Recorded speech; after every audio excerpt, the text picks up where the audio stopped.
Sebagai disclaimer, saya ingin menyampaikan bahwa, eee, saya mempelajari, jumlah pendaftar, daftar yang mengikuti, saya masih menemukan ada beberapa yang dia baru ya, baru baru belajar, baru join ke bidang coding, ada yang memang tidak bekerja di bidang coding tapi pengen tahu tentang coding gitu ya.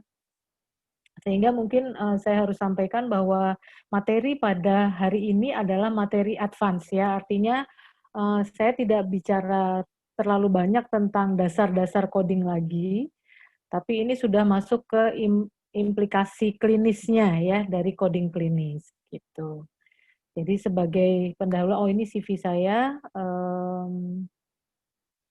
mungkin bagi yang belum pernah, mengikuti acaranya Center of Coding, nanti bisa ini nanti, materinya akan kita share ke peserta ya, ke seluruh peserta.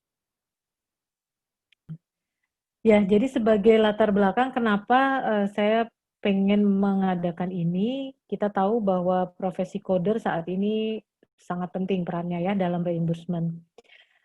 Nah, peningkatan peran coder dalam reimbursement ini karena berkaitan dengan klaim yang akan dibayarkan kepada pihak rumah sakit, maka ada ekspektasi yang tinggi terhadap coder. Jadi, kadang-kadang pihak rumah sakit itu menuntut codernya emang harus pinter gitu loh, kalau enggak gimana gitu. Dan kemudian memang tantangan tersendiri bagi coder untuk bisa menetapkan kode yang nantinya bisa disetujui oleh verifikator BPJS nih, maksudnya verifikator BPJS, tapi kemudian juga mendapatkan pembiayaan yang sesuai dengan sumber daya yang sudah dikeluarkan, dan juga bebas dari potensi fraud ya, dan pending claim tentunya ya, potensi fraud itu. Nah, eee, sebetulnya yang harus dipahami oleh coder adalah dalam menetapkan kode diagnosis, coder itu memastikan bahwa memang, kode yang dipilih nanti menggambarkan dengan tepat isi dalam dokumennya. Satu menggambarkan dengan tepat isi perjalanan klinis ya. Jadi perjalanan klinis pasien itu tergambar dari kodenya. Yang kedua, harus sesuai dengan sistem klasifikasinya sehingga tidak menimbulkan dispute pada waktu pengklaiman. Nah, jadi bicara tentang sistem klasifikasi, saya reminding lagi ya, saya refresh lagi buat teman-teman bahwa klasifikasi itu adalah satu penggolongan atau pengelompokan. Ya, ini menurut bukunya Huffman. Huffman itu adalah apa ya namanya, kitab sucinya rekam medis ya dulu ya, pada waktu tahun-tahun awal. Sekarang karena orangnya sudah meninggal, jadi tidak ada updating baru. Yang terakhir adalah tahun 94. Nah, sebagai sistem klasifikasi, mmm, apa namanya, ICD ini dia punya, prinsip pengelompokan gitu. Bisa berdasarkan letak anatomi atau mungkin berdasarkan etiologi atau spesialisasi. Dan sistem, kelompok itu terbuka, mampu menampung semua tindakan diagnostik. Terbukanya maksudnya semua tindakan diagnostik itu selalu ada, klasifikasinya gitu. Dan yang namanya kelompok ya dia mutually eksklusif. Jadi kalau sudah masuk ke dalam satu kelompok itu, dia tidak punya dia bukan lagi, miliknya kelompok lain gitu. Jadi kalau dia udah digolongkan, dia miliknya kelompok itu. Jadi yang coder perlu ingat adalah kadang-kadang diagnosis klinis itu sama, tapi klasifikasinya beda gitu. Jadi walaupun penyakitnya itu sama menurut dokter, ini kan penyakit itu, tetapi bisa saja dia kodenya bukan itu gitu. Karena, konteks atau circumstances-nya berbeda. Nah, jadi sistem klasifikasi itu akan menyusun elemen ke dalam kelompok berdasarkan kriteria yang ditetapkan, ya. Dan sistem klasifikasi tertutup itu artinya, mestinya klasifikasi itu hanya satu kondisi atau satu prosedur berada di situ gitu, di satu satu klasifikasi tertentu, tidak mungkin terklasifikasi di 2. Sehingga kalau ada beberapa kondisi yang dia tidak bisa dimasukkan dalam kelompok yang ada, yang tersedia. Nah, pada saat itulah tersedia yang namanya other specified atau not elsewhere classified, atau bahkan unspecified untuk diagnosis-diagnosis yang tidak spesifik atau tidak jelas, ya. Ini dalam bukunya Leon dan Chaisen tahun 2015 dinyatakan begitu. Nah, kita juga perlu ingat bahwa ada beberapa rules of coding ya di dalam ICD training online dari WHO. Ada beberapa golden coding rules. Yang pertama juga bahwa harus menggunakan 2 volume ini. Jadi memang kita tidak boleh memilih misalnya nih nggak usah pakai volume 3 deh, kita langsung ambil di volume 1, pokoknya klasifikasinya kira-kira itu. Itu ya tidak benar juga. Kadang-kadang ada deskripsi tertentu yang tidak muncul di volume 1, dia baru bisa didapat di volume 3 gitu. Tapi kita pakai volume 3 saja juga nggak boleh, karena apa? Karena ada konvensi tanda baca tertentu di volume 1 yang bisa menyebabkan kode berubah menjadi apa namanya, menjadi apa namanya itu, menjadi kode yang berbeda gitu. Jadi itu yang sebetulnya harus diingat ya, golden coding rules nomor 1. Kemudian bahwa bagaimana menggunakan ICD itu ada ketentuannya, ada tata caranya istilahnya ya. Ada rules dan guidelines, nanti ada konvensi tanda baca ya. Ada apa istilahnya, coding guidelines-nya ada gitu ya. Jadi itu harus diperhatikan. Nah, terkait dengan itu kita juga harus ingat bahwa dalam ICD-10 ada 22 bab ya. Ada 22 bab yang terdiri, nah pengelompokannya terdiri dari ada special disease, ada body systems, dan external causes. Bahkan di dalam ICD-10 online training dibagi 5 menjadi 5 ya. Jadi special disease, body systems, external causes, terus ada faktor-faktor yang selain non-morbid itu ya, bab 21 itu. Dan yang terakhir adalah simptom dan signs, bab 18. Itu kalau di ICD yang terbaru ya, ICD online training yang versi Januari 2020, itu sudah membagi jadi 5. Gitu. Tapi yang paling tidak kita mengenal 3 ini, 3 yang utama ini. Nah, Golden Coding Rules nomor 2 juga mengingatkan bahwa ada penyakit-penyakit sistem organ ya yang mengenai body system tertentu. Tetapi kalau dia itu terjadi pada situasi atau kondisi tertentu, dia tidak lagi masuk ke body system chapter, tapi dia masuk ke special disease. Dan Golden Coding Rules nomor 2 adalah special disease itu takes priority over body system kategori. Jadi misalnya gini, dia punya penyakit sistem pernafasan, tapi ibunya hamil gitu. Hamil itu special disease. Jadi ya walaupun penyakit sistem pernafasan, dia tidak mungkin dikode di pernafasan gitu. Kalau ibu hamil dia pasti masuk ke special disease. Penyakit pada sistem digestif gitu ya. Penyakitnya pada sistem digestif penyakitnya, tapi dia itu merupakan satu neoplasma. Neoplasma itu special disease. Jadi dia pasti dikodenya di neoplasma, nggak mungkin dikode dua-duanya, apalagi dikode dua-duanya, enggak, dia kategorinya akan pindah. Nah itulah yang mungkin harus diingat oleh coder ya.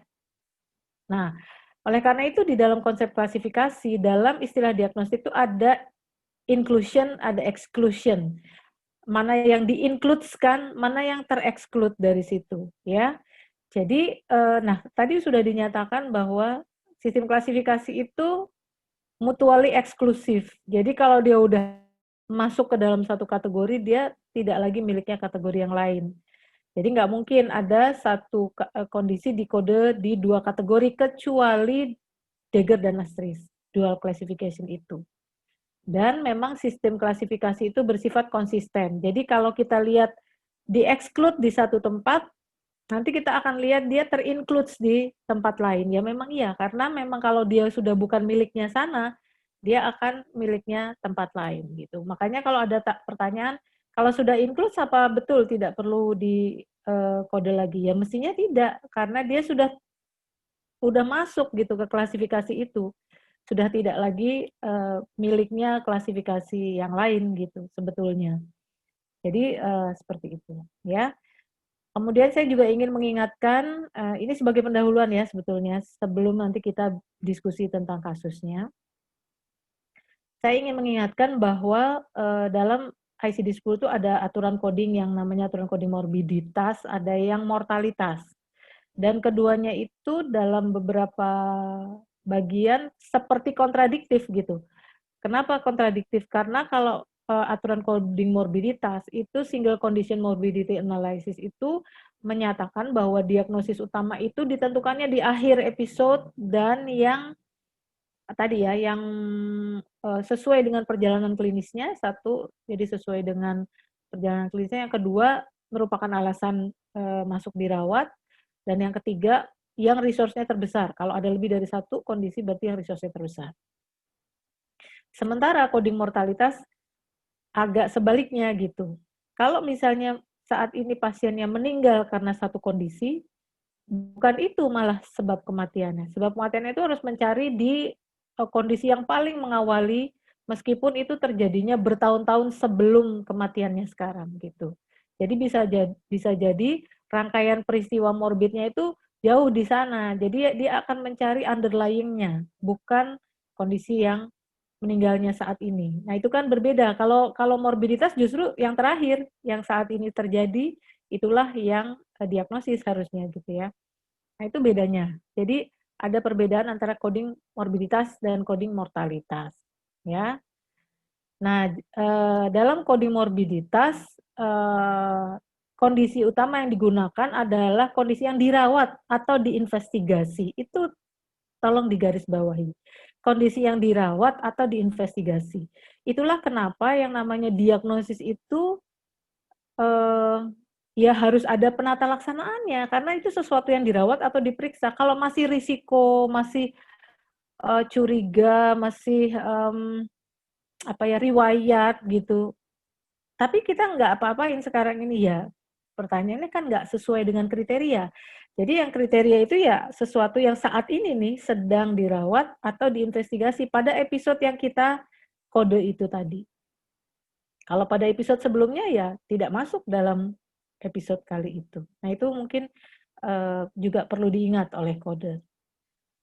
Jadi kalau definisi diagnosis utama menurut ICD-10 ya kondisi utama tadi ya, yang didiagnosisnya pada akhir episode, yang bertanggung jawab menyebabkan pasien sampai harus dirawat itu kira-kira problemnya apa dia? Atau dokter melakukan penata laksanaan terhadap apa? Nah itulah yang merupakan suatu diagnosis.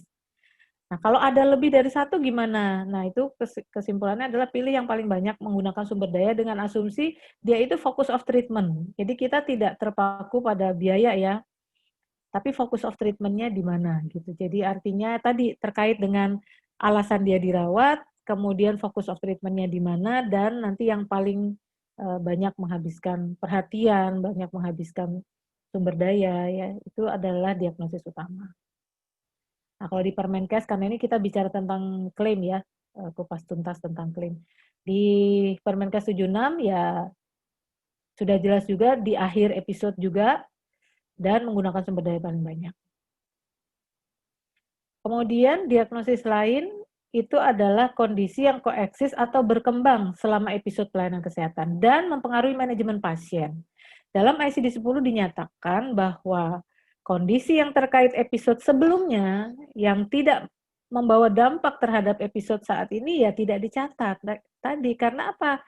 Karena prinsipnya adalah harus sesuatu yang dirawat atau diperiksa pada kali ini. Jadi bukan pada masa lalu, nggak ada.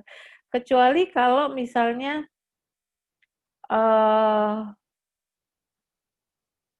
ya maksudnya begini, kalau dia ada kaitannya dengan perubahan manajemen pasien gitu ya. Jadi misalnya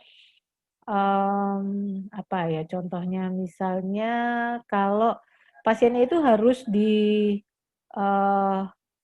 dioperasi perutnya gitu ya, tapi dia masih punya implantasi apa namanya, peritoneal dialisisnya terimplan gitu.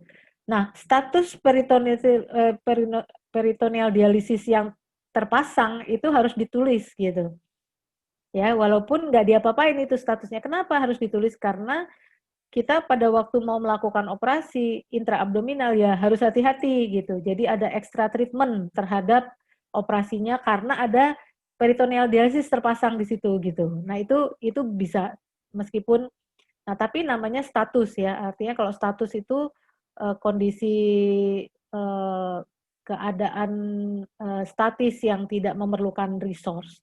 Jadi kode status itu mungkin hanya buat buat dokter mempertimbangkan satu tindakan gitu. Tapi dia bukan bermakna penata laksanaan. Kalau kode-kode status of atau attention to gitu itu dia sebetulnya hanya harus ingat bahwa ada itu gitu. Nah, jadi ini adalah definisi ya, kondisi yang terkait episode sebelumnya yang tidak berdampak pada episode kali ini atau pada episode yang dikode itu, maka dia tidak perlu dicatat atau tidak dikode.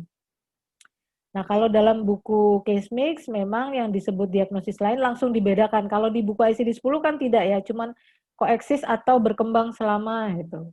Tapi kalau di dalam buku case mix handbook ya sudah terbagi dua langsung, dia ada komplikasi dan ada komorbid. Kalau komorbid itu dia memang koeksis, sudah ada pada waktu pasien masuk memang dia sudah ada membarengi diagnosis utama dan dia mempengaruhi perawatan juga karena ada extra treatment. Ya, baik itu diagnostik, terapeutik ataupun monitoring gitu ya.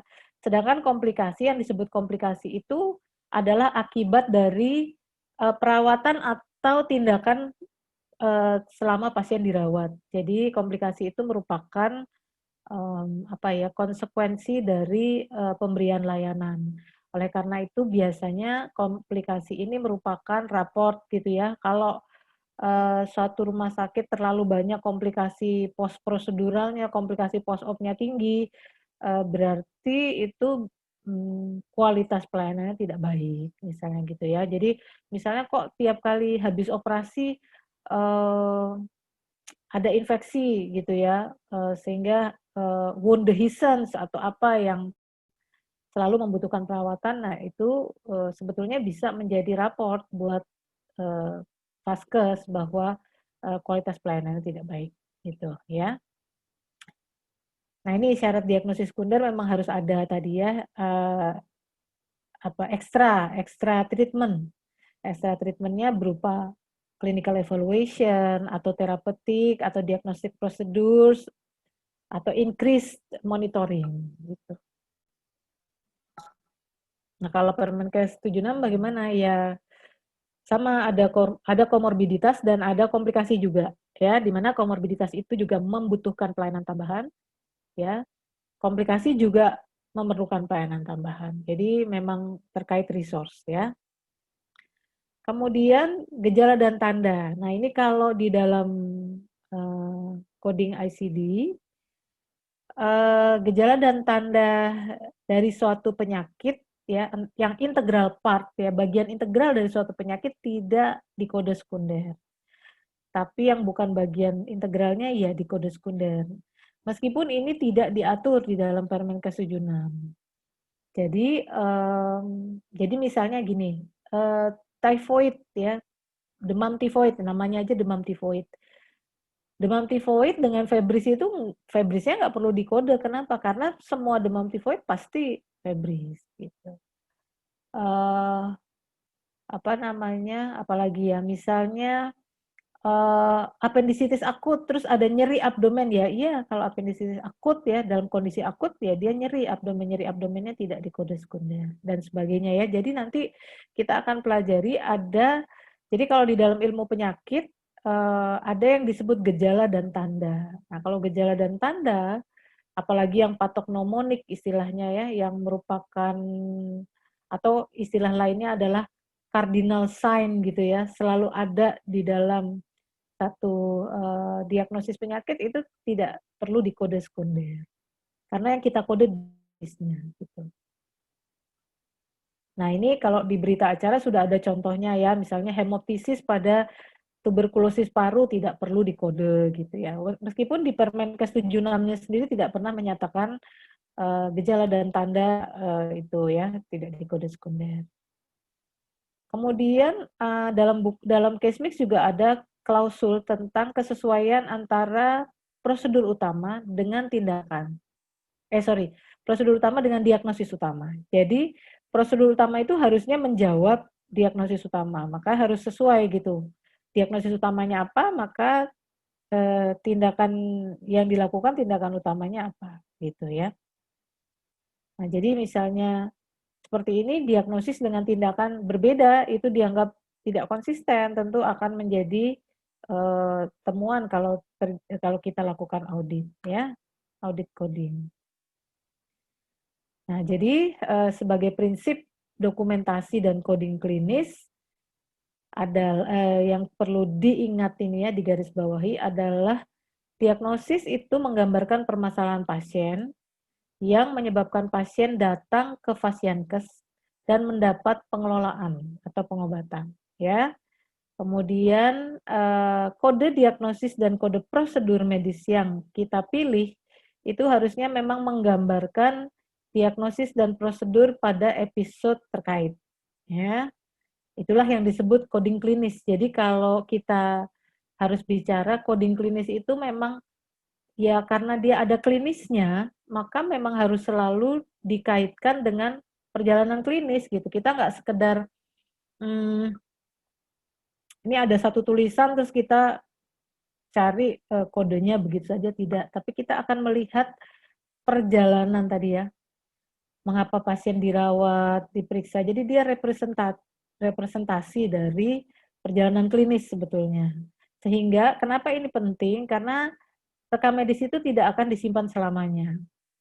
Jadi kalau pasien dirawat sampai 1 bulan, dokumennya tebal gitu. Setelah 5 tahun mungkin akan diretensi dan bahkan mungkin akan dimusnahkan. Tapi lembar resum dan RM1, lembar keluar masuk, itu akan diabadikan. Makanya kode ditulis di situ, karena termasuk yang diabadikan kode ini. Tentunya karena dokumennya sudah hilang, diharapkan kode ini nanti menggambarkan dokumen yang hilang tadi. Sebetulnya waktu kemarin dirawatnya kenapa gitu, tindakannya apa, itu harus tergambar. Makanya nggak boleh memasukkan kode yang dia tidak dilaksanakan sebetulnya di situ, gitu ya. Kalau tidak dilaksanakan ya tidak dikode di situ gitu ya. Mungkin harus jadi penata laksanaan yang dilakukan di situ di rumah sakit itu atau di Vaskes itu itulah kode diagnosisnya ya. Oke, nah ini baru kita mulai masuk ke contoh-contoh coding. Ini kita sudah hadir semua ya, Yuli?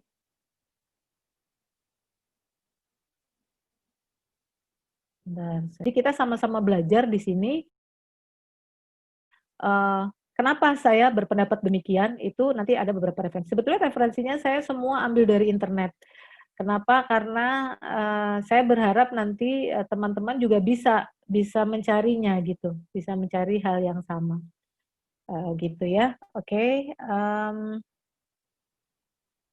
buat teman-teman yang ingin bertanya nanti boleh melalui kolom chat atau raise hand, nanti Yuli akan mengamati ya sekretaris kita. Nah ini adalah sebetulnya bukan contoh inakurasi coding ya, contoh problematika coding sebetulnya ya. Jadi ini cukup banyak yang bertanya. Misalnya pasien masuk nyeri dada, tindakannya PCI dan dipasang stent. Selalu terjadi perdebatan yang menjadi diagnosis utama yang mana gitu ya. Saya juga sempat waktu itu berdiskusi dengan salah satu dokter jantung ya, SPJP di Makassar kalau nggak salah ya, salah satu rumah sakit di Makassar. Menurut beliau, pasang stent itu menunjukkan adanya penyakit aterosklerosis pada jantung. Ya, dia bilang kalau cuma infark itu dia tidak akan dipasangi stent gitu ya. Oke. Tapi dalam aturan coding morbiditas, nah ini yang saya harus ingatkan adalah kita berpegang nih pada aturan coding morbiditas. Kalau ada penyakit yang sama nih, tapi catatannya adalah harusnya penyakit yang sama ya. Penyakit yang sama terus terjadi bersamaan antara akut dan kronis. Dia punya kondisi akut, tapi kemudian tiba-tiba, dia punya kondisi yang sudah berlangsung kronis, terus tiba-tiba menjadi akut gitu pada satu titik tertentu. Tapi kondisi kronisnya masih berlangsung misalnya. Ya berarti kalau di dalam kaidah coding, nanti silahkan dibuka aturan coding morbiditasnya. Kalau kondisi akut dan kronis terjadi bersamaan gitu ya, kalau ada kode kombinasinya, misalnya kayak COPD ya, eh, kronik bronkitis eksaserbasi akut, nah gitu. Ada kode eksaserbasi akutnya, ya nggak apa-apa pilih yang itu, karena memang dia satu kondisi kronis, dia tiba-tiba menjadi akut, gitu ya. Itu namanya eksaserbasi akut. Tapi di dalam aturan kode mobilitas, kalau dia tidak ada kodenya yang eksaserbasi tadi, kode kronis, jadi kayak apa namanya akut in chronic disease gitu, nggak ada kodenya. Berarti kan harus dikode terpisah antara akut dengan kronis. Nah itu biasanya kondisi akutnya adalah diagnosis utama dan kondisi kroniknya sebagai diagnosis sekunder. Jadi infak dengan CAD kalau dia terjadi bersamaan, kan kenapa ini dianggap penyakit yang sama? Ya karena sama-sama penyakit jantung iskemik kan, dia masuk dalam satu gruper yang sama loh itu ya penyakitnya. Jadi cuman kalau CAD itu I25, kalau I25 itu kronik infark ya, kronik miokard infark. Kalau I21 akut miokard infark. Itu, tapi kan penyakitnya sama ya, ischemic disease. Nah, jadi memang ini suatu kondisi penyakit yang sama, kondisi akut dan kondisi kronik terjadi bersamaan. Tapi indikasinya stent kan aterosklerosisnya, ya iya, tapi stent itu baru dipasang kalau aterosklerosisnya itu menjadi akut, menyumbatnya lebih dari 60%, terjadi infark akut, ya kan? Baru dilakukan stent. Kalau dia cuma aterosklerosis saja gitu misalnya, ternyata dia nggak banyak, juga nggak dilakukan stent. Jadi bukan berarti karena stentnya itu ya tadi, karena kan prosedur utama itu harusnya sesuai dengan diagnosis utama. Kalau dia pasang stent ya berarti diagnosisnya harus aterosklerotiknya. Ya tidak. Karena yang menjadi indikasi kenapa dia pasang stent pasti kondisi akut. Begitu dia ada serangan jantungnya terus pasang stent kan gitu.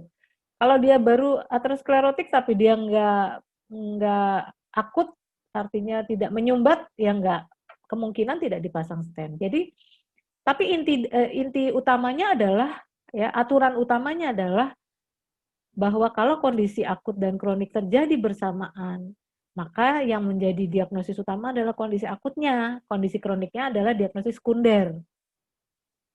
Nah, ini juga dituliskan di dalam coding guidelines ICD-10 CM. Ya, meskipun ICD-10 CM. Saya kalau ICD-10 CM biasanya kita nggak ambil kodenya, tapi kita ambil prinsip-prinsip codingnya. Prinsip codingnya bisa tetap dipakai, tetapi kita tidak pakai kodenya ICD-10 CM ya, karena CM itu miliknya Amerika. Kayak gini nih, I2511 ini kan kalau di Indonesia pakai ICD-10 nggak ada satu yang belakangan, hanya cukup I251 misalnya ya. Nah, jadi di sini dinyatakan kalau ada pasien coronary artery disease dirawat karena akut miokard infark, maka akut miokard infarknya harus diduluin, sequencingnya apa urutannya harus sebelum coronary artery disease, artinya diutamakan aminya. Udah jelas, makanya ini sesuai dengan kaidah bahwa kalau kondisi akut dan kronik terjadi bersamaan, maka kondisi akutnya pasti menjadi utama. Kondisi kroniknya menjadi sekunder, kan gitu. Dan anginanya gimana? Nyeri dadanya. Anginanya perlu dikode nggak? Nah, maka dituliskan di sini. Kalau sudah menggunakan ini, tidak perlu dikode lagi angina pectoris. Karena angina pectoris itu kan nyeri dada. Itu bisa sebagai tanda dari adanya infark gitu. Jadi nggak perlu gitu ya. Kecuali, nah ini tadi, unless dokumentasinya menunjukkan bahwa anginanya bukan karena penyakit jantung iskemiknya gitu. Jadi nyeri dadanya mungkin bukan non kardiogenik misalnya. Kalau non kardiogenik ya udah boleh aja di kode sekunder. Tapi kalau enggak, kalau dia masuk ke sini dia tidak perlu lagi di kode sekunder. Jadi enggak ada kode angina pectoris, infark miokard akut dan coronary artery disease gitu. Oke, itu yang nomor 1. Nah, nomor 2 ada pertanyaan kepada diskusi kami juga. Pada kasus trauma kepala selalu disertakan diagnosis sekunder compression of brain. Nah, apakah compression of brain itu terpisah atau satu rangkaian diagnosis utama? Nah, kalau dia compressionnya injury, ya trauma, biasanya compressionnya tidak dikode lagi tersendiri. Jadi kalau compression brain due to trauma atau due to injury, dia akan masuk ke kode injury-nya aja. Compression of brain-nya nggak usah. Gitu ya. Itu dalam codingnya sudah diarahkan demikian. Ya, jawaban saya itu. Yang ketiga, ini juga pertanyaan, kalau persalinan pervaginal, tapi dia diinduksi, kode yang benar tuh O80 atau O83? Nah, pertanyaannya ya. Jadi kriteria normal delivery atau spontaneous delivery yang pakai kode O80 itu adalah apa namanya? Sesuai kriteria di bawah deh ini, nanti di bawah saya kasih ya.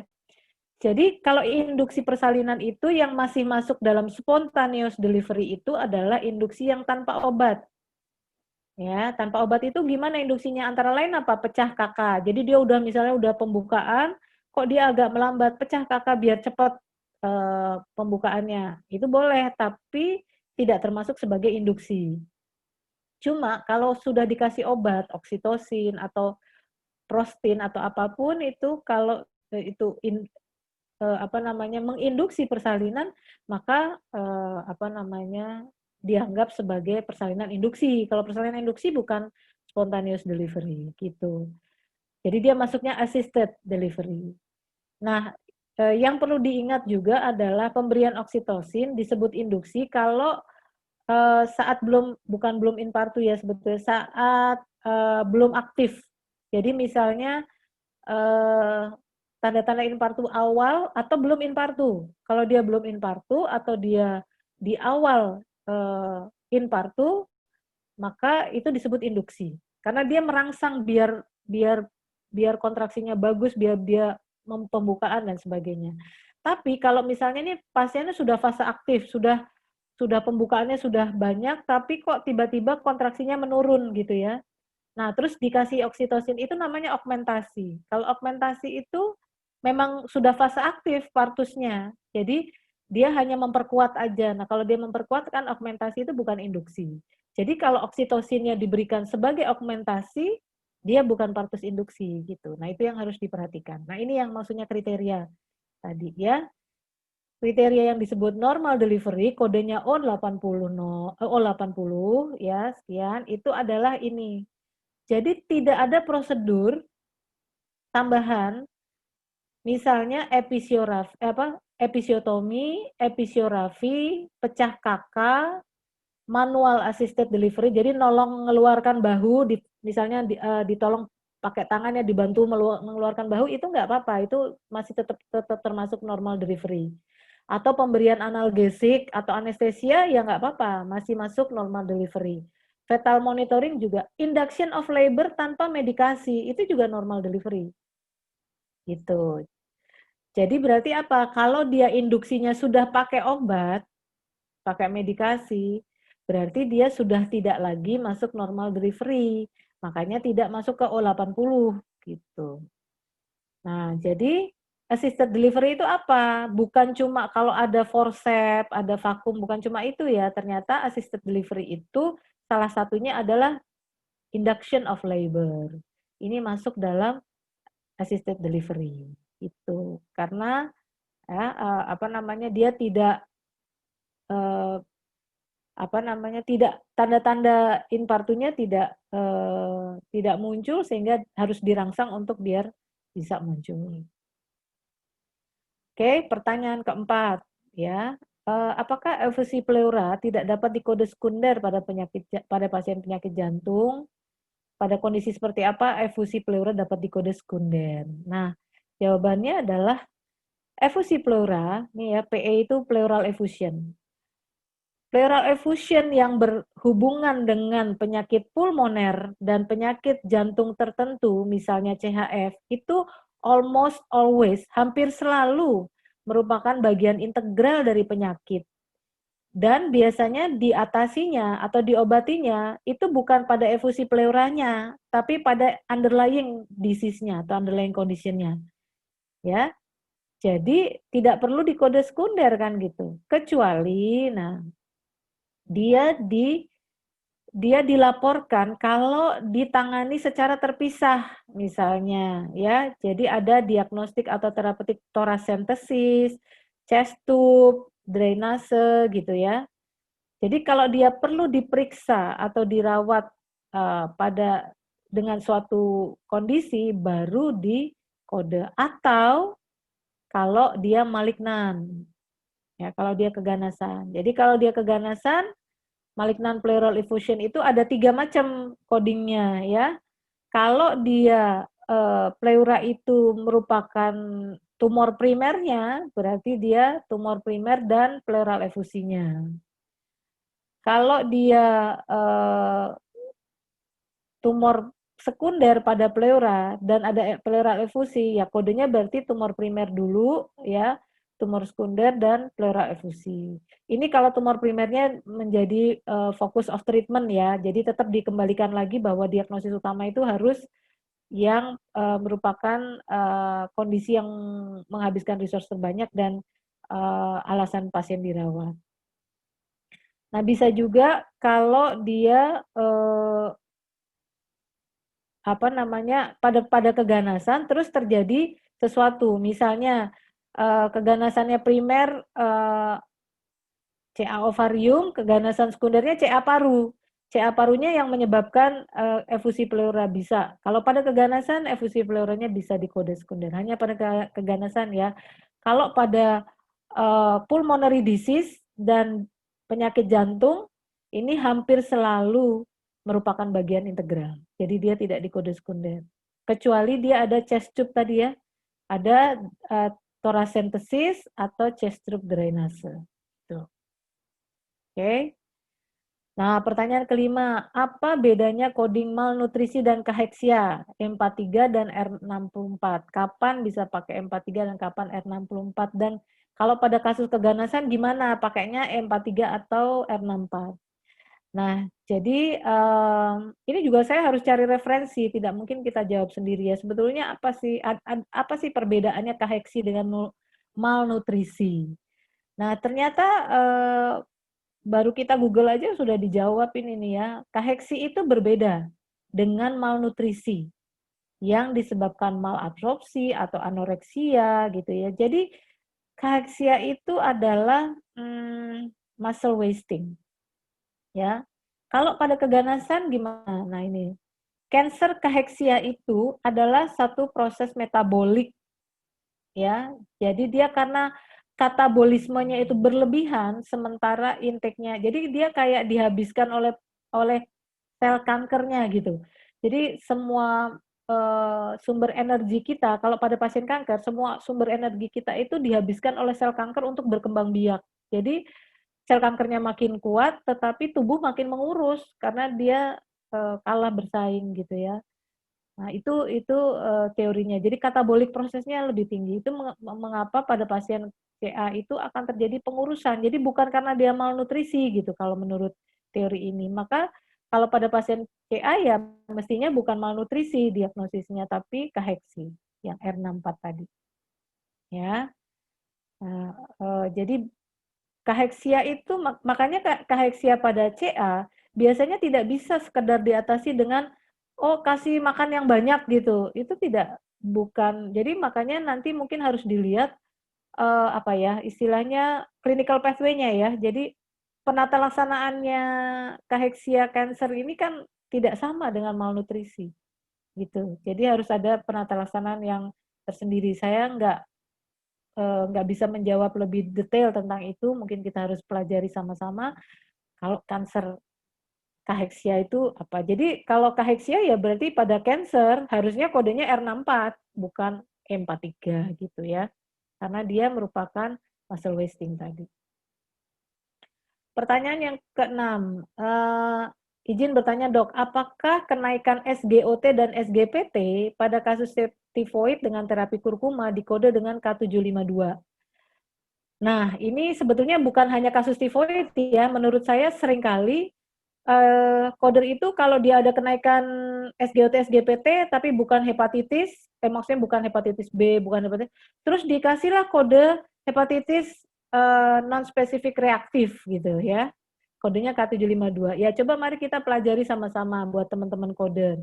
Yang disebut non-spesifik reaktif hepatitis adalah a group of abnormal histological findings. Jadi dia adalah kelompok di mana ada gambaran histologis yang abnormal. Jadi yang dikode sebagai hepatitis reaktif non-spesifik ini harus ada hasil PA-nya. Hasil PA-nya menunjukkan dia ada abnormal, gambaran abnormal. Jadi apa misalnya proliferasi duktus, kemudian ada inflamasi dan infiltrasi di daerah portal dan periportal dan seterusnya lah ya. Jadi no correlation with result of hepatic test. Jadi ini non-specific reactive hepatitis ini tidak ditentukan berdasarkan hasil hepatic test kayak SGOT, SGPT, bukan. Itu ya.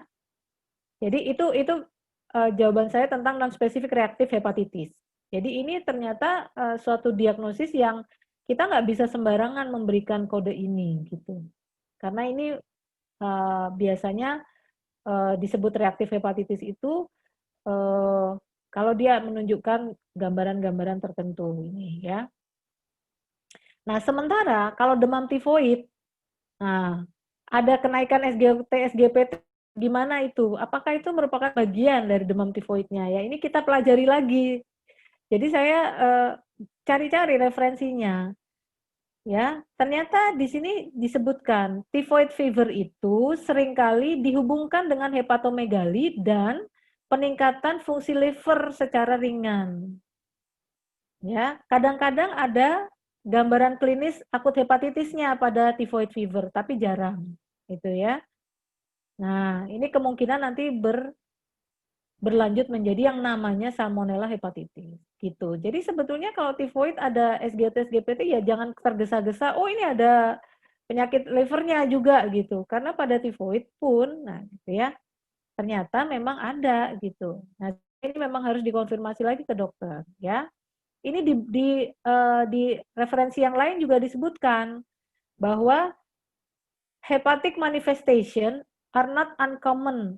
Jadi kalau penyakit-penyakit demam enterik ya, berarti bukan tifoid aja ya. Ya, itu seringkali ada gambaran hepatiknya gitu. Dan itu not uncommon, artinya tidak jarang terjadi. Itu tidak jarang.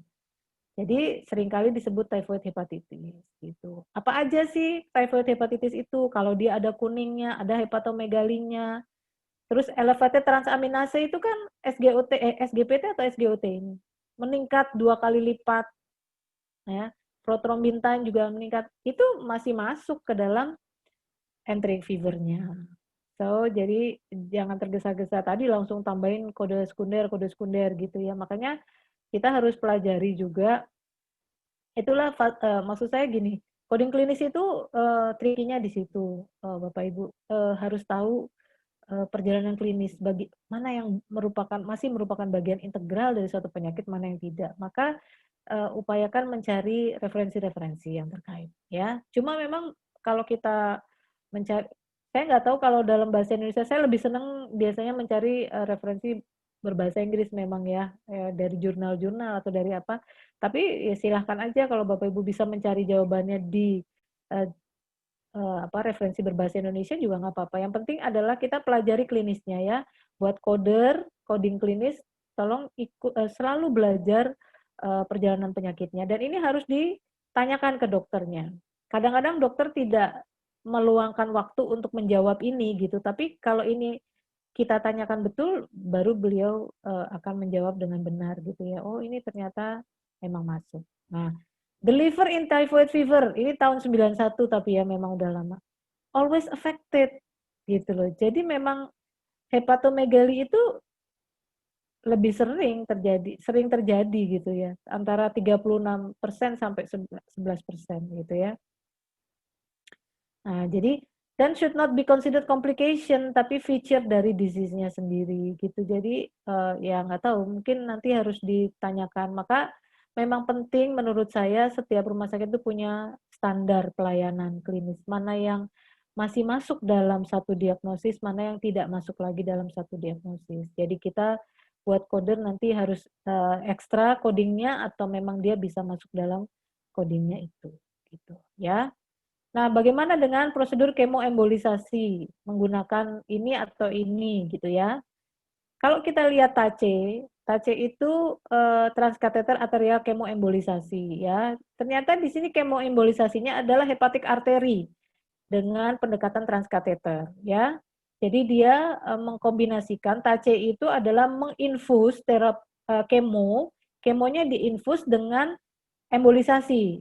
Jadi dia akan menyumbat arteri gitu ya. Nah, kemudian jadi saya pada waktu itu ini mungkin nanti harus saya informasikan lagi pada teman-teman di verifikator di BPJS ya. Kemarin waktu kita diskusi, saya memang juga masih terpakunya pada kemoembolisasi. Kalau kemoembolisasinya udah jelas lah, 9925, bukan 388 ya. Tapi yang saya baru perhatikan ini ada kateterisasi terhadap arteri hepatiknya gitu. Nah, kateterisasi terhadap hepatik arteri, ini hepatik vein ya. Kalau hepatik vein ke 93, tapi kalau pada arteri, kateterisasi arteri itu 3891 sebetulnya kodenya gitu. Jadi mungkin kalau pada TACE itu mungkin harus dua-duanya ya, kalau dia ada proses mengkateterisasi arteri hepatik, terus ditambah lagi kemo, embolisasi mungkin memang harusnya 2. Tapi bukan 388 ya, karena 388 itu nanti pakai metode clamping. Nanti saya kasih contohnya di bawah ya, nanti di soal-soal terakhir ada tuh 388. Saya nggak kasih di sini. Itu ya, jadi kemungkinan ini. Kemarin memang saya masih menjawab ini ya, karena saya belum membaca, ini ternyata dia ada hepatik arterinya, transkateter. Jadi kalau dia memang ada kateterisasi vena hepatik, mungkin harus menambahkan kateterisasi vena hepatiknya. Tapi bukan 388, karena itu occlusionnya yang surgical, padahal kita tidak surgical tapi pakai kemoembolisasi. Nah, pertanyaan nomor 8. Apabila ada kondisi pasiennya tetraplegia, hipokalemi, dan hiponatremi, mana yang menjadi diagnosis utama? Sementara resource yang dikeluarkan hanya KCL atau KSR aja. Nah, ini memang pertanyaannya sih sebetulnya menanyakan mana diagnosis utama. Nah, itu yang kadang-kadang menurut saya teman-teman coder ini tidak, ya memang karena kita kalau coder kan terbatas untuk memahami perjalanan klinis ya, tapi yang saya juga menyayangkan adalah harusnya dokter paham gitu. Dokter paham bahwa pasien ini kondisi utamanya apa gitu. Jadi setelah kita pelajari, dia itu cuma diinfus. Bu, dia cuma diinfus terus dikasih obatnya KCL sama KSR. Kalau cuma diinfus kenapa tetraplegia ya gitu. Nah, mari kita belajar tetraplegia itu apa sih gitu. Jadi di dalam referensi-referensi yang disebut tetraplegia itu adalah kelumpuhan 4 anggota gerak yang karena trauma pada tulang belakang. Jadi yang namanya tetraplegia itu harusnya pengobatannya bedah saraf. Nggak mungkin cuma diinfus terus dia pulang gitu. Ya berarti bukan tetraplegia dong kalau gitu. Ya, meskipun pasiennya datang nggak bisa jalan gitu ya. Karena pasiennya datang nggak bisa jalan, Ibu. Lah, kalau dia cuman karena lemes anggota geraknya, apalagi karena hipokalemi saja, sebetulnya ada penyakitnya namanya paralisis periodik karena hipokalemi. Betul kalau kalau kondisi ini cuma diinfus aja kalium. Ya kan? Tapi kan kalau tetraplegia bukan, kalau bukan paralisis periodik ini gitu. Nah, di sini ya. Tetraplegia itu bisa adalah akibat cedera yang terjadi di susun. Jadi memang dia pada serviksnya ya, tulang serviksnya itu kenapa? Jadi semua persyarafan ke bawah itu lumpuh gitu. Nah, biasanya penyebabnya macam-macam ini. Jadi kalau ini tidak ada kan mengejutkan kok ada diagnosis tetraplegia gitu ya. Dan itu pada dokter juga. Jadi mungkin memang harus disampaikan juga pada dokter bahwa lumpuh itu tidak selalu tetraplegia ya, diagnosis lumpuh. Lumpuh itu lumpuh lemas atau gimana gitu. Kalau ini adalah memang persyarafannya. Nah, kalau periodik paralisis beda lagi. Paralisis periodik hipokalemia itu memang paralisisnya episodik. Jadi cuma waktu tertentu aja. Nah, codingnya ini aja cukup satu. Hipokaleminya dikode enggak? Ya, menurut saya enggak, karena di sini sudah mencakup periodik paralisis karena hipokalemi. Tindakannya infus hipokalem betul, gitu. Infus kalium maksud saya, ya. Ini juga, nah ini penyakitnya. Ternyata pencetusnya bahkan cuma karena stres, kelelahan. Jadi jauh lebih ringan. Makanya berbeda nanti klasifikasinya ya. Kalaupun di entry, groupingnya mesti nanti beda jauh gitu. Karena ini paralisis, walaupun sama-sama kode G ya. Tuh. Jadi itu yang maksud saya sering ada perbedaan paham ini ya. Jadi tidak semua terus tiba-tiba tetraplegia gitu ya. Tapi kok cuman diinfus kalium saja terus dia pulang gitu loh. Masa tetraplegia cuman cukup diinfus gitu ya. Nah, itu. Jadi kita harus tahu penyakitnya. Oke, terus berikutnya pertanyaan nomor 9 ini juga menarik ya.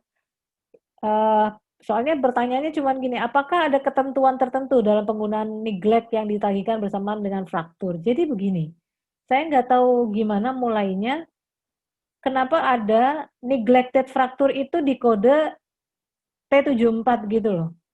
Kode fraktur terus ditambahin T74. Karena ada kata-kata ini nih, neglect or abandonment.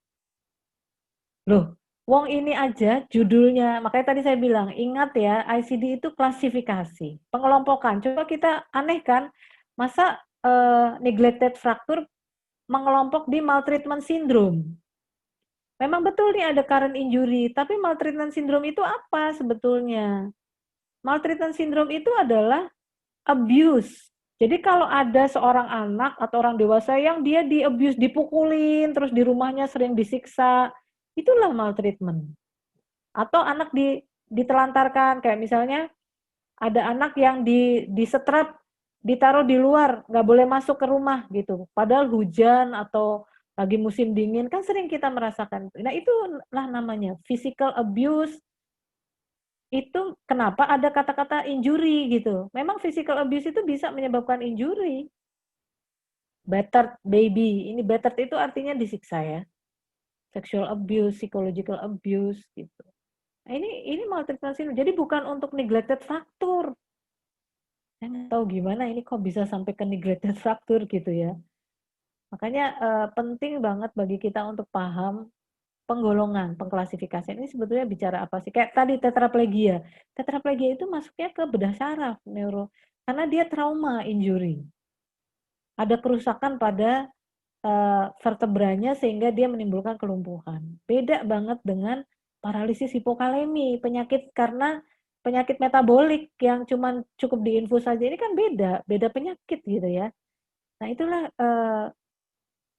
apa ya istilahnya pentingnya coding klinis itu memahami penyakit klinis itu di situ.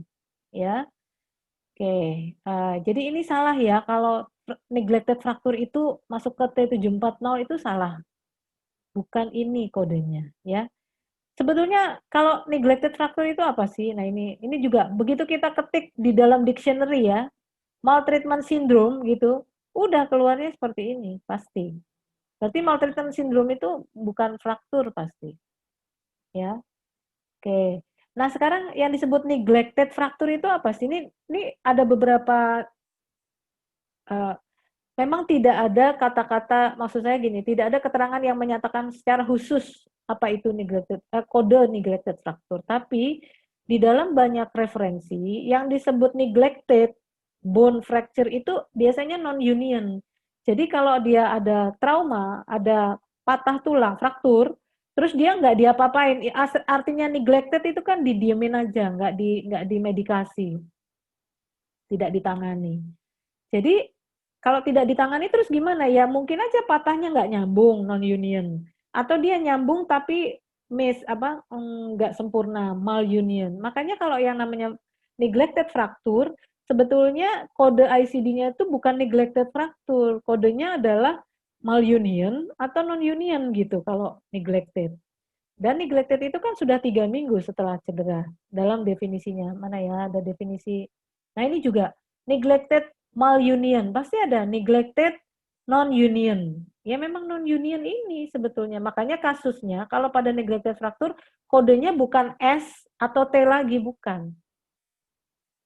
Kalau S dan T itu adalah kode untuk fresh injury. Jadi misalnya baru kejadian cedera terus langsung diperiksakan. Itu kodenya S atau T fraktur. Tapi kalau sudah lama, oh terjadinya udah sebulan yang lalu kecelakaannya. Ya kodenya bukan kode fraktur, pasti. Kodenya adalah kelainan muskuloskeletal. Makanya masuknya ke kelompoknya malunion, non-union. Itu kode M, bukan kode S dan T. Ya, maka tadi kalau neglected fracture dia kodenya bukan S dan T, tapi biasanya non-union atau malunionnya. Ya, ini neglected fracture. Nah, di dalam ini nanti bisa dicek sendiri di internet. Neglected fracture adalah didefinisikan sebagai fraktur yang tidak dioperasi dalam 3 minggu dari original injury. Jadi akan membentuk developing non-union gitu ya. Biasanya non-union atau malunion tadi gitu. Jadi itu definisinya neglected fracture, bukannya T740 ya. Jadi mudah-mudahan setelah ini teman-teman coder yang keliru-keliru tadi diperbaiki, bukan itu. Ya, bukan itu kodenya. Pertanyaan nomor 10. Terkait dengan tanda dan gejala yang tidak dapat dikode sebagai diagnosis sekunder, gimana kalau epistaksis pada DHF grade 2 atau shock hipovolemik pada DHF grade 4? Apakah kode epistaksis dan shock hipovolemik dapat dikode sebagai diagnosis sekunder? Oke, jawaban saya, kalau epistaksis pada DHF merupakan gejala, ya, sehingga dia tidak dikode sekunder. Tapi kalau shock hipovolemik memang ditambahkan karena bukan gejala dan tanda DHF, tapi komplikasi. Dari mana? Ini saya buka WHO ya. Jadi ini dari WHO, gambaran klinis diagnosis DHF. Kriteria WHO untuk DHF adalah demam 2-7 hari, hemorrhagic manifestation, trombositopeni, dan jadi hemorragicnya itu apa saja? Mulai dari petekie, purpura, epistaksis sampai sampai epistaksis itu. Jadi hemorrhagic manifestation, makanya namanya dengue hemorrhagic fever karena ada perdarahannya. Jadi kalau menurut saya kalau epistaksisnya itu masih masuk ke dalam ini kriteria DHF atau gejalanya DHF, tapi kalau shock syndrome-nya tidak ada, tidak masuk di sini. Jadi kalau shock syndrome ya memang harus ditambahkan kode shock-nya. Oke.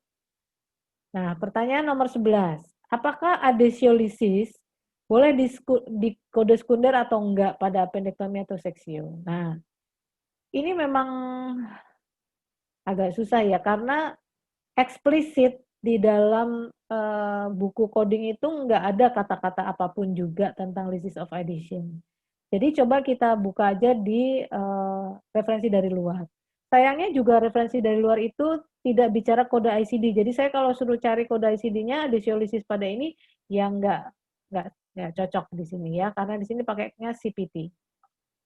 Tapi yang menarik adalah ya kalau di dalam coding enterolisis, jadi ada adesio pada usus, itu kalau dia separate prosedur, dia ada kodenya.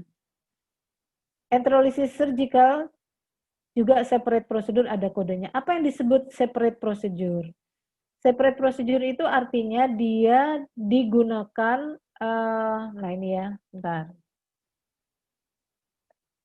Kemudian, nah ini yang disebut adesi yang ekstensif gimana? Adesi ekstensif itu kalau sampai 60 menit sendiri melepaskan adesinya. Nah itu baru boleh ditambahin enterolisis bersama primary surgery. Tetapi sebagian besar dianggap bagian integral dari prosedur utamanya. Jadi adesiolisis itu hampir selalu dianggap sebagai bagian integral dari operasi intraabdominal. Jadi apalagi pada same anatomic site, pada lokasi anatomik yang sama. Sehingga tidak seharusnya dikode tambahan pada prosedur operasi intraabdominal primer gitu ya. Kecuali kalau dia separate procedure. Separate procedure itu artinya terpisah. Jadi dia memang operasi hanya khusus untuk adesiolisis. Nah, itu baru boleh dikode ini. Ya, kalau dia adesiolisisnya bagian dari prosedur intraabdominal primer yang lain, misalnya reseksi usus, apa itu dia tidak dikode sekunder. Biasanya ini di Amerika ya. Nah, silahkan dibuka di sini diskusinya. Jadi ini tadi, lysis of adhesion tidak dikode, tidak ditagihkan terpisah di Amerika ya. Ini setuju. Jadi lysis of adhesion itu biasanya dibundling dengan operasi primer. Kalau di sana ya, di Indonesia itu kita nggak punya aturan tentang ini. Jadi saya nggak tahu. Tapi kalau mau karena di dalam buku coding itu sudah jelas lysis of adhesion itu omit code semua. Ya, hampir semuanya omit code. Ya, mungkin kecuali yang asumsi kita kalau instrumentasi aja yang tidak omit code. Itu tapi asumsi, dalam buku tidak ada kata-kata gitu. Jadi saya nggak tahu harus menjawab apa untuk lysis of adhesion, tapi kalau kita mau mengacu ke luar negeri ya, lysis of adhesion itu tidak ditagihkan terpisah, kecuali dia memang operasinya khusus untuk adesiolisis. Baik, pertanyaan nomor 12.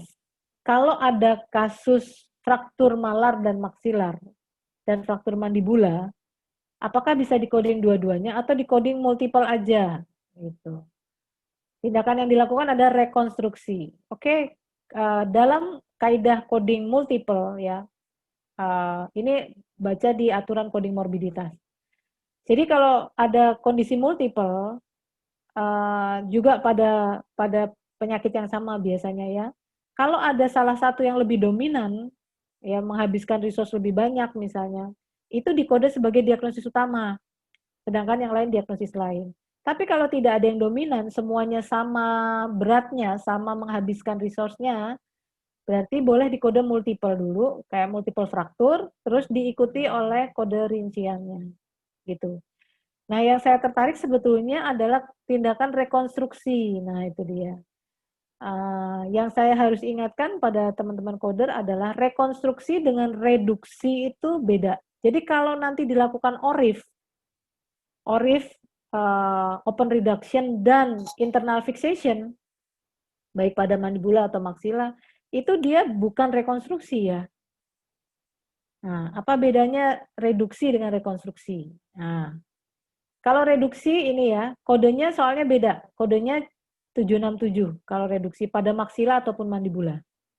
Ya, dan termasuk internal fixation-nya. Jadi ini sudah includes di dalam kodenya. Ya. Nah, kemudian 7646 itu adalah 767 ya. Jadi dia menggunakan open treatment untuk reposisi dan menstabilisasi frakturnya. Jadi artinya kalau reduksi itu begini, di laporan operasinya dia hanya misalnya tulang mandibulanya patah, kemudian dia direposisi kembali, kemudian dipasang internal fiksasi. Itu reduksi berarti. Reduksi, jadi kalau ada posisi reposisi, kemudian dipasangi plat, screw, wire, itu reduksi, ORIF namanya. Tapi kalau rekonstruksi, nah ini dia. Kalau rekonstruksi itu adalah bedah plastik pasti. Karena dia merekonstruktif surgery. Artinya apa? Dia melakukan jadi pada rekonstruksi itu tulangnya hancur misalnya ya, karena tabrakan terus mukanya hancur. tulang-tulangnya nggak bisa lagi direposisi karena dia hancur. Dia harus dipotong, dihilangkan, tulangnya dibersihkan, kemudian dia ambil graft, ambil tulang, makanya ini tadi. Dokter akan menggunakan autograft. Diambil dari tulang panggul, atau tulang rusuk, atau tulang tengkorak, atau apapun lah, untuk dia dipasangi di situ. Jadi dia tulangnya itu digantikan dengan tulang lain atau dengan protese juga bisa, kan ada tulang buatan ya, jadi yang bentuknya cair tapi ntar dipasang, namanya itu baru rekonstruksi. Jadi nggak semua, oh itu karena ini apa tulang wajah jadi dia dikembalikan lagi ke posisi semula. Kalau dikembalikan ke posisi semula ya pasti reduksi, bukan rekonstruksi. Rekonstruksi itu sesuatu yang sudah nggak ada, sudah hancur. Nah, kita lihat deskripsinya ya. Di dalam kamus kedokteran, dalam kamus lah ini ya, disebutkan bahwa tindakan rekonstruksi adalah surgical restoration with plastic surgery. Jadi misalnya aortanya ya, misalnya kayak bypass ya, operasi bypass jantung.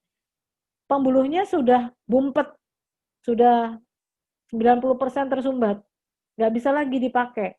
Jadi pembuluh yang lama itu dipotong, dibuang, kemudian diambilkan arteri dari tempat lain, misalnya dari rusuk, dipasang di situ. Itu namanya ortoplasti, itu berarti itu plastic surgery, rekonstruksi. Itu. Jadi dia mengganti pasti. Jadi reassembling atau reforming something from constituent parts. Dari sesuatu yang pengganti. Jadi beda dengan reduksi. Maka nanti harus dilihat fraktur mandibula kalau dia masih pakai tulangnya dia sendiri, kemudian di orif, yaitu reduksi namanya orif. Kodenya ya 767 sekian tadi. Kalau yang disebut rekonstruksi adalah berarti dia harus ada bone graft-nya. Tulang yang diambilkan dari tempat lain, atau ya makanya selalu ada pada 764 ini, pada rekonstruksi biasanya ada ada mandibulektomi, dipotong tulangnya, dibuang mandibulanya, udah hancur. Sehingga dia harus digantikan yang baru, itu namanya rekonstruksi. Total mandibulektomi atau ostektomi. Jadi tulangnya diambil, pasti dibuang, dipotong. Lalu dia dipasangi tulang yang baru atau tulang buatan. Itu namanya rekonstruksi. Jadi menurut saya memang beda orif dengan rekonstruksi. Itu, ya. Nah, padahal sekarang banyak banget dikit-dikit rekonstruksi. Saya bilang itu sebetulnya salah kaprah dalam coding, ya. Dalam coding tidak tepat. Harusnya orif ya orif. Tapi kalau dia memang ada bone graft, memang tulangnya hancur harus digantikan, ya berarti rekonstruksi bisa. Makanya biasanya rekonstruksi itu adalah plasti, ada kata plasti. Kalau di dalam ICD juga kan, di dalam ICD 9 selalu ada rekonstruksi dalam kurung plastik. Ya kan, dalam kurung plastik surgery. Memang rekonstruksi itu plastik surgery. Dari sesuatu yang nggak ada dibentuk kembali gitu. Sesuatunya udah nggak ada atau sudah rusak atau sudah hilang. Direkonstruksi. Oke, kemudian pertanyaan nomor 13. Jika ada perdarahan akibat arteri yang sobek, kode apa yang sesuai untuk prosedur repair pada arteri? Nah, ini juga agak sulit ya. Bukan agak sulit, maksudnya banyak kekeliruan-kekeliruan. Jadi jawaban saya sebetulnya kalau ada arteri yang putus atau arteri yang sobek, dilihat juga sih di dalam laporan operasinya.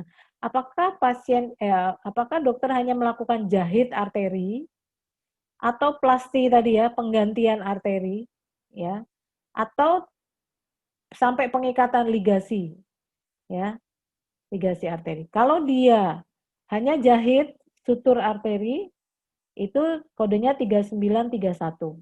Itu pun kalau misalnya kita menjahit arterinya sekaligus sama misalnya kan luka nih, terus berdarah-darah banyak, aduh nih arterinya putus, tapi kita jahit aja sekaligus sama kulitnya.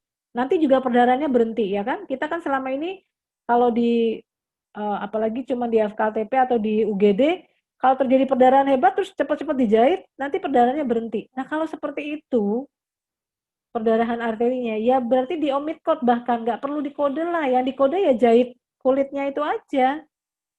Karena memang penanganannya cukup dijahit semua gitu, terus dia berhenti perdarahannya, berarti kan tidak ada repair arteri gitu. Jadi ya dia sutur. Kalau memang ternyata dijahit dulu arterinya baru dijahit kulitnya gitu, atau dagingnya baru dijahit kemudian, ya berarti 3931 itu kalau jahit arteri ya. Kalau repair lain lagi, repair itu 3959. Tapi yang disebut repair apa tadi? Repair itu sama tadi, plasti. Repair itu seperti rekonstruksi. Jadi dia plasti surgery. Nah, beda lagi dengan ligasi. Kalau ligasi itu lebih kompleks lagi. Ligasi arteri itu kodenya 3880 tadi. Tapi coba kita lihat, yang disebut arteri itu nggak ada yang di perifer. Jadi kalau di kulit luar sini, di lengan, yang arteri kecil-kecil nggak pakai kode ligasi. Ligasi yang arteri di sini, arteri abdomina, aorta, arteri yang besar-besar. Ya, jadi ini hati-hati penggunaan jahit arteri itu apa pakai ini apa pakai ini. Kalau menurut saya kalau memang jahit arteri di perifer, ada luka terus kita jahit arterinya ya 3931. Itu pun kalau dijahitnya sekaligus bersama jahit kulitnya, dia teromit code. Ya. Kemudian ini ada repair arteri. Repair arteri itu apa sih gitu. Nah, mari kita lihat ya. Jadi kalau saya berpedoman pada buku ICD-9 Dash Reference ya. Saya kira teman-teman coder sudah punya semua ya. Jadi kalau 3931 sama 395 ya. Kalau 3931 untuk jahit arteri yang robek, itu pun di omit code kalau jahitnya sekaligus jahit luka di kulit. Kalau 3959 tadi mencakup repair yang termasuk dalam plasti dan restoratif vascular operation. Tadi ya, kalau disebut restoratif tadi sesuatu yang sudah rusak, terus dia diganti dengan arteri baru gitu. Jadi dia penggantian atau perbaikan arteri. Jadi beda dengan kalau cuma sekedar sutur of arteri. Nah, kemudian kalau ligasi, ligasi beda lagi.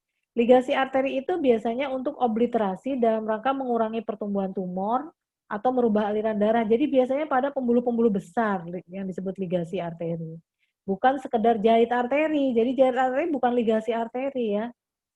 Nah, dan juga bukan sekedar mengkontrol perdarahan. Kalau kita mengendalikan perdarahan, pakainya 3941 malahan.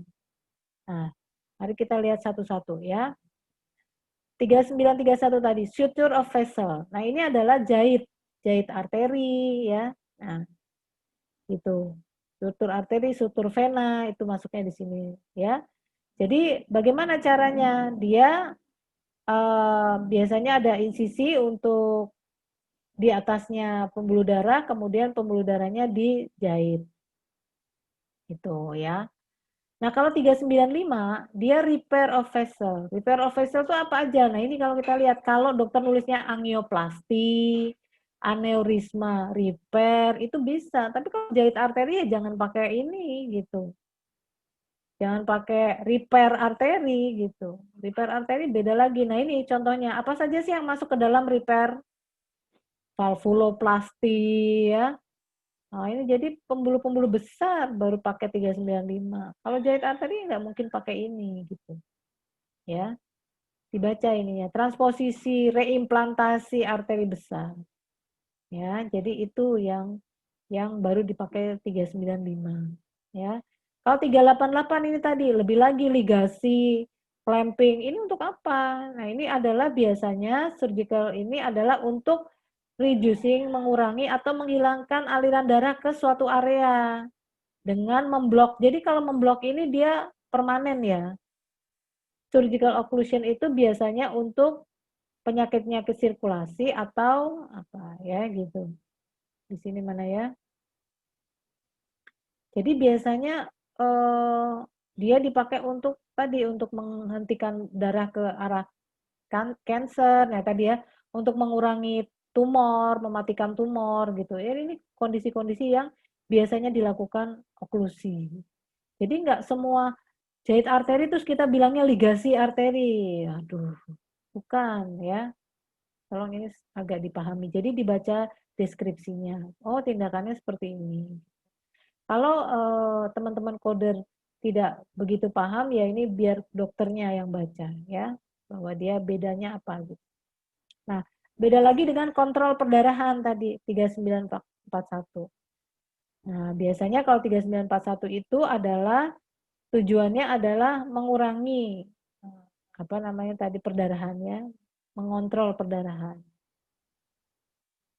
Ya, ligation atau suture repair of vessel, tapi masuknya ke sini kalau perdarahan meskipun dia melakukan ligasi atau suture of vessel.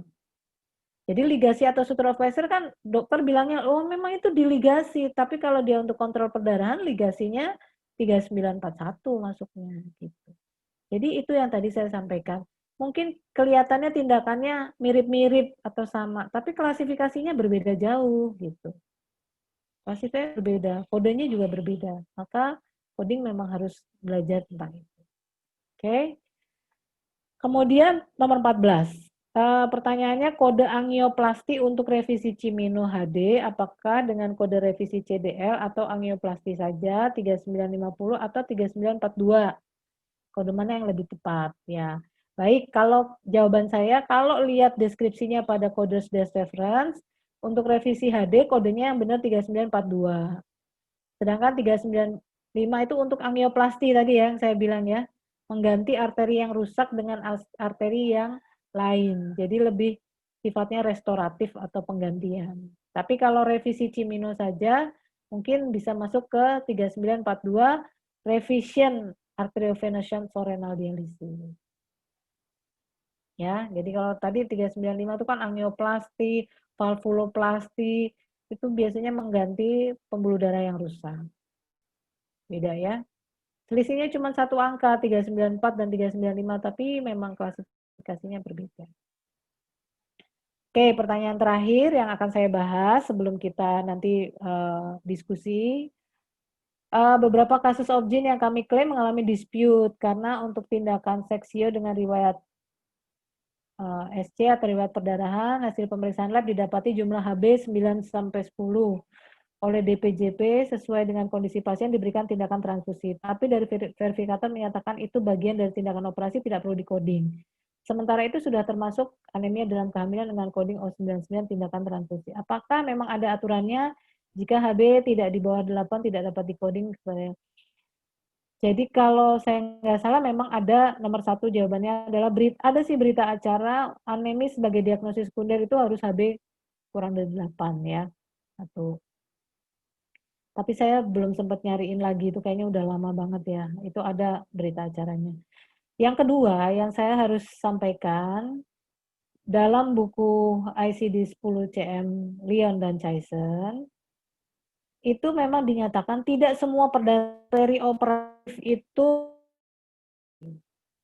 Jadi ada, terkadang transfusi durante operasi itu tidak nunggu pasiennya anemi gitu loh. Maksudnya gini, transfusi itu tidak harus pasiennya anemi kan gitu. Jadi memang diagnosis anemi tidak harus ada untuk sebagai indikasi transfusi. Nah, tapi kita bicara diagnosis kode diagnosis ya, bukan kode tindakan. Kalau kode tindakan itu kalau memang ada tindakan transfusi ya silahkan dikode transfusinya gitu. Jadi bukan bicara tentang kode tindakan ini, kita bicara kode anemi. Oke? Nah ini yang saya harus sampaikan ini dari buku Leon dan Chaisen yang ini ya. Bukunya yang ini. Ya, saya kira beberapa teman sudah punya ya. Buku tentang ICD 10 CM. Memang tentang ICD 10 CM, tapi seperti yang saya bilang tadi, kita nggak ambil kodenya, tapi ambil prinsip-prinsip kaidah codingnya. Jadi di dalam buku itu disebutkan bahwa kehilangan darah dalam jumlah besar dan mendadak atau akut, itu memang bisa terjadi selama atau setelah operasi. Tetapi kehilangan darah selama operasi itu bukan berarti komplikasi operasi perdarahan, belum tentu. Dan tidak dikode sebagai komplikasi kecuali dokter menyatakan demikian. Kenapa? Saya ingatkan bahwa sebetulnya komplikasi itu harus dianggap sebagai rapot ya. Jadi kode komplikasi itu nggak boleh sembarangan diberikan karena itu menunjukkan kualitas pelayanan loh. Gitu ya. Ya kecuali kalau niatnya memang dapat duit tambahan kalau itu di kode komplikasi terus ada ekstra klaim ya itu sih terserah ya. Tapi menurut saya secara klinis tidak semua perdarahan selama operasi itu adalah komplikasi operasi. Kecuali dokter menyatakan demikian. Banyak tindakan operasi yang memang menyebabkan kehilangan darah. Kayak bedah saraf kan begitu buka itu darahnya banyak sekali sehingga nggak usah nunggu anemi. Jadi kalau kemarin ada pertanyaan ke saya dokter bedah saraf, memangnya harus ada kode anemi baru boleh kita transfusi? Oh tidak, saya bilang. Jadi tidak harus ada kode anemi untuk melakukan transfusi pada perioperatif, kan saya bilang gitu. Ya, kalau tidak perioperatif ya buat apa ditransfusi? Harus ada indikasi toh kalau dia. Tapi kalau memang karena operasinya dia terjadi blood loss akut, ya itu tidak tidak usah disebut anemi sudah boleh dilakukan transfusi.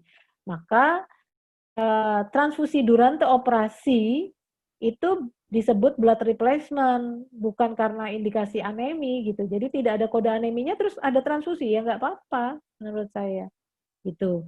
Tapi kalau yang disebut anemi adalah misalnya nih post operasi setelah diobservasi agak lama terus terjadi memang ada anemi atau bahkan sebelum operasi sudah ada anemi. Nah, itu berarti memang ada kode aneminya gitu. Tapi kalau anemi yang terjadi karena operasinya itu tidak selalu bukan anemi. Perdarahan yang terjadi karena operasi itu tidak selalu dikode sebagai anemi kalau memang dia tidak anemi. Dan apakah transfusi durante operasi boleh dilakukan? Ya boleh toh ya. Bahkan tidak usah nunggu periksa HB dulu dong, masa lagi tengah-tengah operasi periksa HB dulu dong supaya jadi ada indikasi transfusi gitu, tidak. Kalau dalam buku ini ya. Nah, gitu. Jadi mungkin jawaban saya itu ya Bu ya, yang masih dispute itu adalah ini soalnya pertanyaan dari salah satu peserta. Yang menjadi dispute itu kan sebetulnya diagnosis aneminya, apa benar anemia apa enggak sih gitu. Karena dia perdarahan durante operasi itu akut blood loss, tapi bukan anemi. Gitu. Jadi yang disebut anemi itu pada jadi yang D62 itu perdarahan akut, pasca perdarahan akut itu ya di luar di luar operasi mestinya ya. Gitu. Oke, nah baik sebagai penutup dari diskusi dari paparan saya. Kesimpulannya memang ICD-10 itu adalah salah satu sistem klasifikasi diagnosis yang digunakan di Indonesia. Tapi dia kita adopsi dari luar. Jadi memang kita harus banyak-banyak belajar. Tidak bisa menginterpretasikan sendiri-sendiri. Jadi harus kita banyak mengambil referensi-referensi dari luar karena ini juga bukunya dari luar ya, dari sistem klasifikasinya. Yang kedua, sebagaimana prinsip dasar sistem klasifikasi, ICD itu mengklasifikasikan atau mengelompokkan satuan penyakit berdasarkan satu kriteria. Jadi kita akan bisa lihat kriterianya benar apa enggak gitu ya, sesuai atau tidak. Jadi kayak tadi, neglected fracture kok masuknya maltreatment syndrome sih ya udah pasti salah tuh, salah klasifikasi, tidak mungkin. Efusi pleura juga kalau pada penyakit jantung ternyata dia cukup dikode dengan penyakit jantungnya misalnya gitu ya. Jadi dia tidak selalu akan dikode yang sama. Walaupun sama-sama efusi pleura ada yang bisa dikode, ada yang enggak kan gitu. Atau ada yang dikodenya di efusi pleuranya, ada yang dikodenya ikut ke penyakit jantungnya. Jadi memang kita harus paham dia itu diklasifikasikan kemana gitu. Ya, dan dalam ICD-10 itu ada special disease, ada body system, ada external causes di mana satu penyakit pada organ yang sama bisa saja diklasifikasikan berbeda tadi karena dia ternyata merupakan special disease. Jadi dia masuklah ke sana meskipun penyakitnya pada organ yang sama gitu ya. Dan yang terakhir saya ingatkan adalah kode diagnosis dan prosedur itu menggambarkan diagnosis dan prosedur pada episode tersebut. Jadi harus benar-benar sesuai gitu ya. Bukan riwayat, bukan sesuatu yang tidak mendapatkan penata laksanaan, itu tadi sudah saya ingatkan lagi definisi diagnosis yang ada. Demikian ya Bapak Ibu yang bisa saya sampaikan untuk beberapa kasus. Sebetulnya